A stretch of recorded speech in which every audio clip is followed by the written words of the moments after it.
இன்னைக்கு நம்ம வீடியோ பதிவில் எதை பற்றி பார்க்க போகிறோம் அப்படின்னு பார்த்தீங்க அப்படின்னா ஜலக்கட்டு பிரயோக முறை.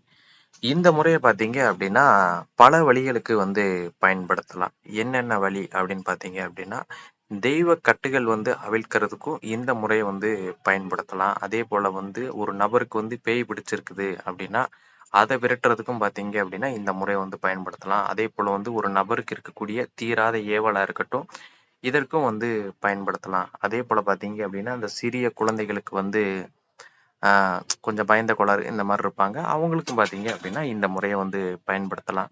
இது பார்த்தீங்க அப்படின்னா, ஒரு எளிமையா பண்ணக்கூடிய ஒரு சித்தி பண்ணக்கூடிய ஒரு முறை தான். ஆனா ரொம்ப பவர்ஃபுல்லா இருக்கும். இந்த முறைய பார்த்தீங்க அப்படின்னா, மாந்திரீகர்களும் பயன்படுத்திக்கலாம். சாமானிய மக்களும் பயன்படுத்திக்கலாம். ஏதாவது ஒரு தெய்வத்தோட துணை இருந்தா மட்டும் தான் இந்த மந்திரம் வேலை செய்யும் அப்படின்றது இல்ல. ஒரு தெய்வத்த சித்திப்படுத்தி இருந்தா தான் இந்த மந்திரம் வேலை செய்யும் அப்படின்றது இல்ல. இந்த முறைய பார்த்தீங்க அப்படின்னா, யார் வேண்டுமானாலும் பிரயோகம் படுத்தலாம்.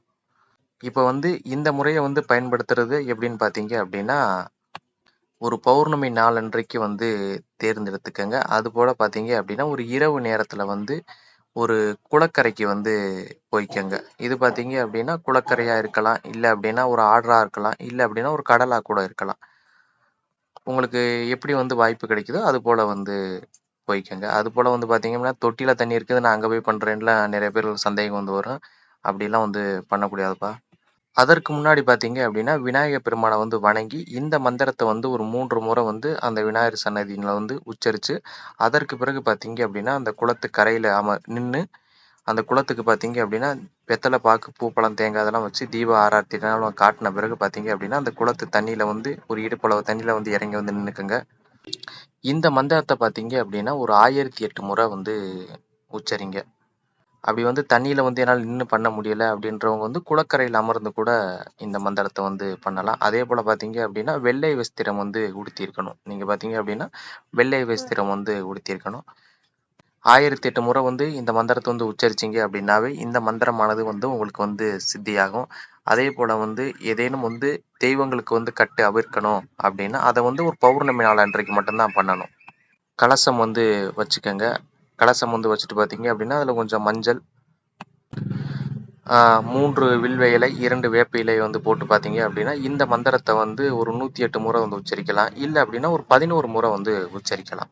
ஆரம்பத்தில பார்த்தீங்க அப்படின்னா, ஒரு 108 முறை உச்சரிங்க. நாள் ஆக ஆக பார்த்தீங்க அப்படின்னா, ஒரு 11 முறை உச்சரிக்கலாம். இன்னும் நாள் ஆக ஆக பார்த்தீங்க அப்படின்னா, ஒரு 3 முறை உச்சரிச்சாவே இந்த மந்திரமானது வேலை செய்ய ஆரம்பிச்சிடும். இது போல உச்சரிச்ச பிறகு பார்த்தீங்க அப்படின்னா, அந்த கோவில்ல கொண்டு போய் அந்த சிலைக்கு அபிஷேகம் பண்ணுங்க. ஒரு சில நபர்களுக்கு பார்த்தீங்க அப்படின்னா, தெய்வம் வெகு தூரத்துல இருக்கும். அதுக்கு என்ன பண்றீங்க அப்படின்னா, ஒரு பாவை வடிவத்துல செஞ்சு கூட அதற்கு அபிஷேகம் பண்ணலாம். இன்னும் ஒரு சில நபர்களுக்கு பார்த்தீங்க அப்படின்னா, தெய்வம் வீட்டுக்குள்ள வராது. அதற்கு பார்த்தீங்க அப்படின்னா, வீடு முழுக்க இந்த தண்ணீரை தெளிச்சு விடலாம். அதே போல பார்த்தீங்க அப்படின்னா, இந்த மந்திரத்த பயன்படுத்தி ஒரு கையில தண்ணீர் எடுத்து, உங்கள சுத்தி இந்த மந்திரத்த 3 முறை சொல்லி, உங்கள சுத்தி உடற்கட்டு போல போட்டுக்கிட்டீங்க அப்படின்னா, நீங்க அழைக்கக்கூடிய தெய்வத்த தவிர வேற எந்த தெய்வமும் பார்த்தீங்க அப்படின்னா, உள்ள நுழைய முடியாது. தெய்வமா இருக்கட்டும், துஷ்ட சக்திகளா இருக்கட்டும், நீங்க எத அழைக்கிறீங்களோ, அத தவிர வேற எந்த விதமான தெய்வங்களா இருக்கட்டும், துஷ்ட சக்திகளா இருக்கட்டும், உள்ள நுழைய முடியாது. அதுபோல சிறு குழந்தைகளுக்கு மந்திரிக்கிறீங்க அப்படின்னா, கையில தண்ணீர் எடுத்து ஒரு 3 முறை சொல்லி, அந்த குழந்தை மேல தெளிச்சு விடுங்க. அதே போல பேய் பிடிச்சிருக்கிறாங்க அப்படின்னா, அதற்கு பார்த்தீங்க அப்படின்னா, இந்த மந்திரத்த நீங்க உச்சரிக்கும் போதே பார்த்தீங்க அப்படின்னா, அவங்க ஆட ஆரம்பிச்சுருவாங்க. அத மீறி ஆடல அப்படின்னா, அந்த தண்ணீர மேல தெளிக்க ஆரம்பிச்சீங்க அப்படின்னாவே, ஒரு மாரி கத ஆரம்பிச்சுருவாங்க. அத வச்சே நீங்க அந்த பேய் பிடிச்சவங்ககிட்ட வாய் திறந்து பேச ஆரம்பிப்பாங்க. சத்திய வாக்கு வாங்குனதுக்கப்புறம் பார்த்தீங்க அப்படின்னா, அத அவங்க மேல தெளிச்சு விட்டுட்டு, இத கொஞ்சம் குடிக்க குடுத்துட்டீங்க அப்படின்னா, அந்த ஆன்மாக்கள் விட்டு விலகிரும். இந்த முறைய பார்த்தீங்க அப்படின்னா, சுத்தபத்தமா இருக்கக்கூடிய நேரத்துல பிரயோகம் படுத்துங்க. ஆண்கள், பெண்கள்னு சொல்லிட்டு யார் வேண்டுமானாலும் பிரயோகம் படுத்தலாம். பெண்களா இருக்கக்கூடிய பட்சத்துல தீட்டு காலங்கள்ல பயன்படுத்தாதீங்க. ஆண்களா இருக்க பட்சத்துக்கு பார்த்தீங்க அப்படின்னா, சுத்தபத்தமா இருக்க நேரத்துல பிரயோகம் பண்ணிறாதீங்க. அப்படி சுத்தபத்தமா இல்லாத நேரத்துல நீங்க பிரயோகம் பண்றீங்க அப்படின்னா, அது உங்களுக்கு பிரச்சனைகள் தான் வரும். கண்டிப்பா பிரச்சனைகள் தான் வரும். அதே போல திரும்ப உங்களுக்கு எதிர்மறையாக வேலை செய்யவும் நெறைய வாய்ப்புகள் இருக்கு. அதனால பார்த்தீங்க அப்படின்னா, சுத்தபத்தமா நீங்க இருக்கக்கூடிய நேரத்துல மட்டும் இந்த மந்திரத்த பிரயோகம் படுத்துங்க.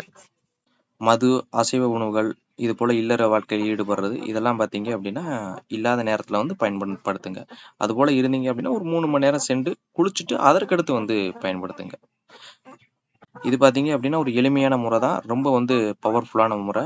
அனைவருமே வந்து பயன்படுத்தி வந்து பாருங்க. நன்றி, வணக்கம்.